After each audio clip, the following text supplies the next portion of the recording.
probably the most ridiculous thing you've ever seen a starlet do, and I do have an explanation for that. First of all, hey guys, welcome back to the channel.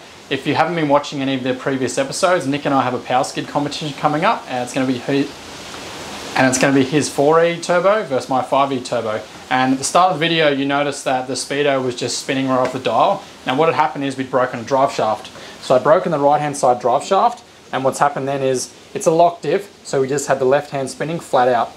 And I mean, it's so ridiculous. You take off easy in first, it spins, second gear spins, put in third gear at 80 k's an hour, just stand on it, it spins, clutch drop into fourth, and she just lights right up.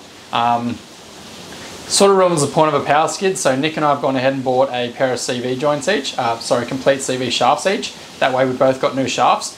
When the shaft actually broke, it was actually quite dangerous. The car pulled off to one side, so I think it's a great idea we go and get those replaced. I wanted to show you what this looks like when it's broken off in the gearbox. Obviously when the gearbox is in a car, it's really hard to see, there's not a lot of light. So what happened is, here's the snapped off piece here.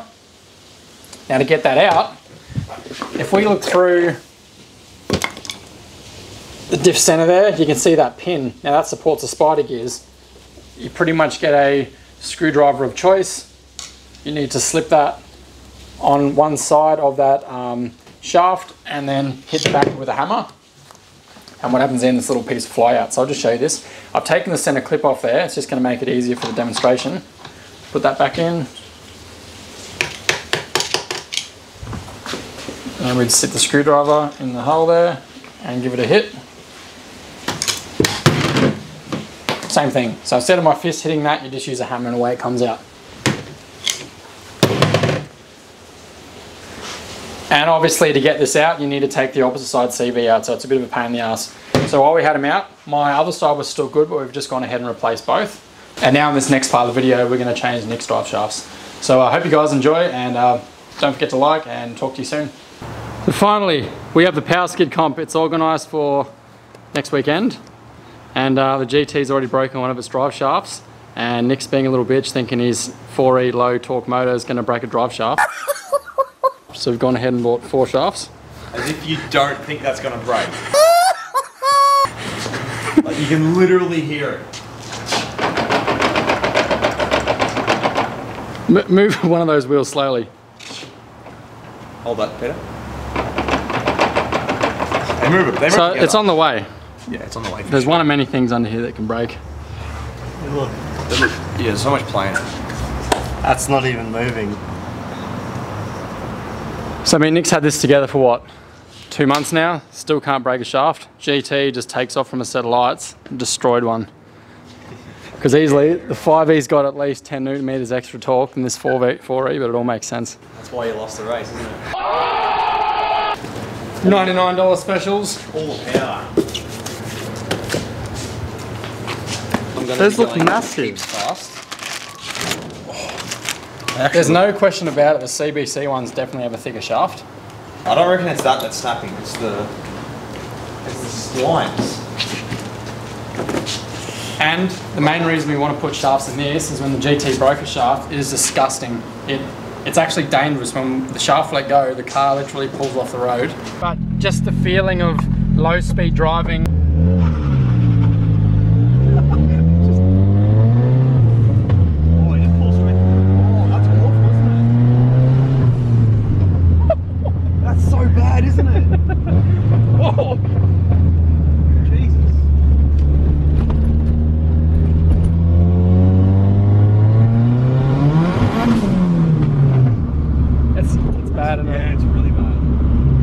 Safe idea we put 2 new shafts in before next weekend, because when we put the stockies on the front, we're going to be going for 3rd to 4th gear clutch drops, having that needle bent around the speedo and see who can go the furthest. How are we even going to judge that? I don't know.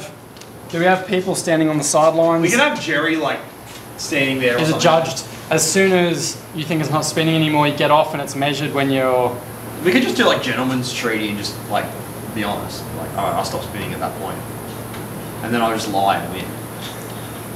He's going to have to lie an extra 100 metres to come anywhere near the GT. Yeah. It's a 5E talk. I wonder if you having coilovers is going to like help you keep it skidding. Because I reckon the soft suspension, it sounds kind of weird, But when I change gears and the back bounces up, and then when I get in the third or fourth, whatever, and get back on it, and the back bounces back down, it kind of feels like it helps it grip up a bit. The weight leans on the front wheels. Yeah, I don't know. It feels kind of like, I don't know. I mean, if you're losing that bad, we can just pop one of your shafts out, and I'll let you. I don't think. If we popped one of your shafts out and then you tried to verse me, I would have no chance. Yeah, that's not very fair. I think you'd be in 5th gear on the gas, just the needles bent around once. I reckon we're gonna have to bring a few sets of stockies. I reckon we're gonna go through them so quick. Like, it sounds dumb, but Well, after watching that little teaser video. Yeah. These are just about brand new tyres. And I reckon they've probably got another 2 weeks left in them. 2 weeks. 2 weeks. I'll get the stuff for the... Do you reckon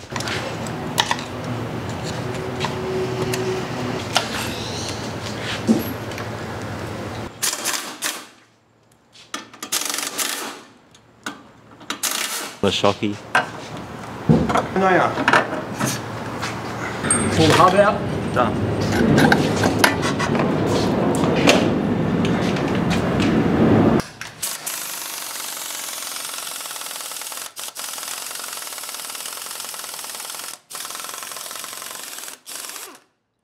Oh, that was tight, eh?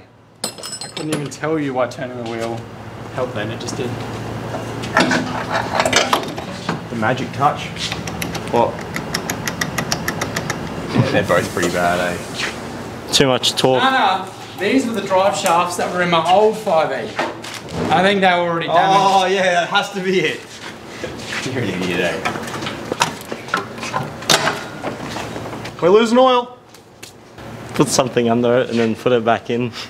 I am not filling that gearbox with oil again. I put a bit of grease on here, and that way it holds the clip right in the middle. I'll pop it out and you pop the new one in. Ready? Yep. Oh, come on. Lost a lot of oil. Yep. Hold that wheel out a bit further, Nick. I'm trying. Is the spline in right?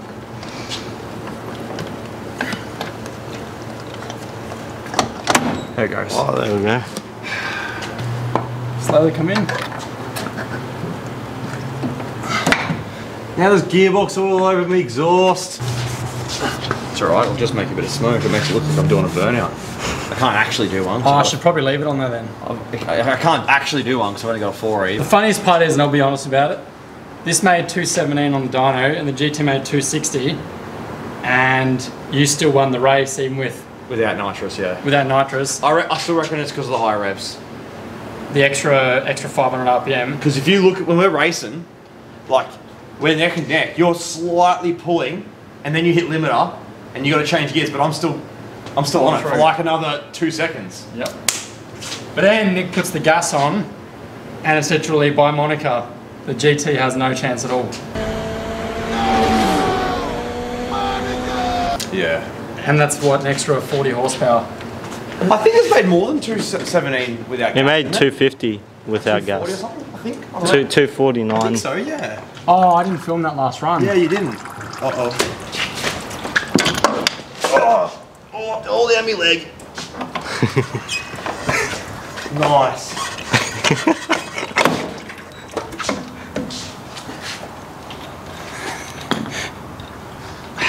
Now I'm gonna. Does that go on your shoe as well? Yep. It's alright, everything smells better when it's got gearbox oil on it. Isn't that how it goes?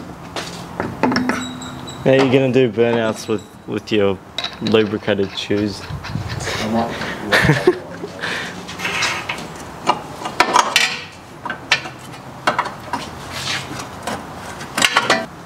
That'll be Nick's next excuse. Oh, my foot slipped off the gas pedal because I had gearbox oil on my shoe. Nick's never made an excuse. The only time I made an excuse was when I was racing that Stinger. Aren't they front wheel drive? No, they're rear wheel drive, aren't they? And I think over in Europe, they're all-wheel drives. They should be front wheel drive. It's Kia. I think some of them in Europe are like all-wheel drive.